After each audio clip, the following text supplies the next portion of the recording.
ভাইরা আমার, আমি আমার জীবনের কথা বলতে পারি। আমার জীবনে ওই যে হাদিসের উপরে ইয়াকিন এবং বিশ্বাস আলহামদুলিল্লাহ ছিল। আমার জীবনে আমি অনেকবার দেখেছি এরকম জটিল পরিস্থিতি হয়েছে যে দেয়ালে পিঠ থেকে গেছে, নড়ার জায়গা নাই, আর কোনো আপাত দৃষ্টি থেকে এই বিপদ থেকে উদ্ধারের কোনো পথ নাই। দুরুদ, ইস্তেগফার, দোয়া ইউনুস, এই তিন আমল পাশাপাশি ইয়াজাল জালাল ওয়াল ইকরাম, এই চারটা জিনিসকে এমনভাবে ধরছে, বিশেষ করে দুরুদ, স্পেশালি সারাক্ষণ দুরুদ। আল্লাহ রাব্বুল আলামিন এমনভাবে সহযোগিতা করেছেন, এমনভাবে উদ্ধার করেছেন যে কল্পনা করলে অবাক লাগে এখন যে এটা কিভাবে সম্ভব। ভাইরা আমার, এক সাহাবী নবী করিম সাল্লাল্লাহু আলাইহি ওয়াসাল্লামের কাছে এসে বলছে, ইয়া রাসূলুল্লাহ, আমি যে দোয়া করি এই দোয়ার মধ্যে আমি নিজের জন্য করব, আমার ছেলে মেয়ের জন্য করব, অনেক কিছু করব, এটা সেটা, রিজিক চাইবো, সুস্থতা চাইবো, অনেক কিছুই তো আল্লাহর কাছে চাইবো। আপনি তো আল্লাহর রাসূল, আপনার জন্য দোয়া করলে আমাদেরই লাভ, একবার দোয়া করলে আল্লাহ 10 বার রহমত নাজিল করবেন, তো আপনার জন্য আমার দোয়ার ভিতরে কত পার্সেন্ট রাখবো? সাহাবী বারবার বিভিন্ন পার্সেন্টেজ বলছিলেন যে 3 ভাগের 1 ভাগ আপনার জন্য রাখি ইয়া রাসূলুল্লাহ, অর্ধেক রাখি, আরো বেশি করে রাখি। তিনি যত বলছেন নবী করিম সাল্লাল্লাহু আলাইহি ওয়াসাল্লাম আরো বাড়ানোর জন্য তাকে উৎসাহ দিচ্ছিলেন।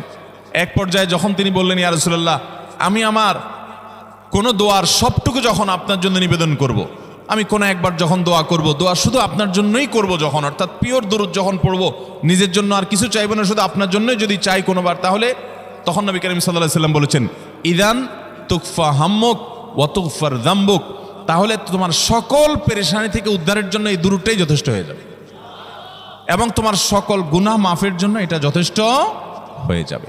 মোহতারাম হাজরিন, দুরুদের আমলটা এত সুন্দর আমল, কিন্তু আবার তাড়াহুড়া করে পড়বেন না, সাল্লাল্লাহু আলাইহি সাল্লাম সাল্লাল্লাহু আলাইহি সাল্লাম সাল্লাল্লাহু আলাইহি সাল্লাম সাল্লাল্লাহু আলাইহি সাল্লাম সংখ্যা বাড়ানোর জন্য হুলস্থুল করে পড়লেন না, মুহাব্বতের সাথে সাল্লাল্লাহু আলাইহি ওয়াসাল্লাম সাল্লাল্লাহু আলাইহি ওয়াসাল্লাম আল্লাহুম্মা সাল্লি আলা মুহাম্মদ, অর্থ বুঝে বুঝে আল্লাহুম্মা সাল্লি আলা মুহাম্মদ মানে কি, আল্লাহ আপনি মুহাম্মদের প্রতি শান্তি বর্ষণ করুন।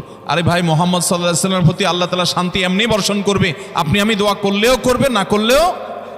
কিন্তু মাঝখান থেকে আমরা, ভাইরা আমার, কোনো বড় কর্মকর্তার কাছে আপনার কোনো কাজের ঠেকা আছে, কর্মকর্তার ওই ছেলেটার আপনি দেখছেন যে খাচ্ছে না, আপনি যদি বলেন, স্যার ছেলেটা খাচ্ছে না স্যার, একটু ডাক্তার দেখান স্যার, এভাবে তো বাঁচবে না, ওর কষ্ট হচ্ছে স্যার, আপনি বললেও উনি ওনার ছেলের দিকে কেয়ার করবে, কিন্তু আপনি এটা বলার কারণে তার নৈকট্য পাবেন কি পাবেন না, তার সিম্প্যাথি পাবেন কি পাবেন না।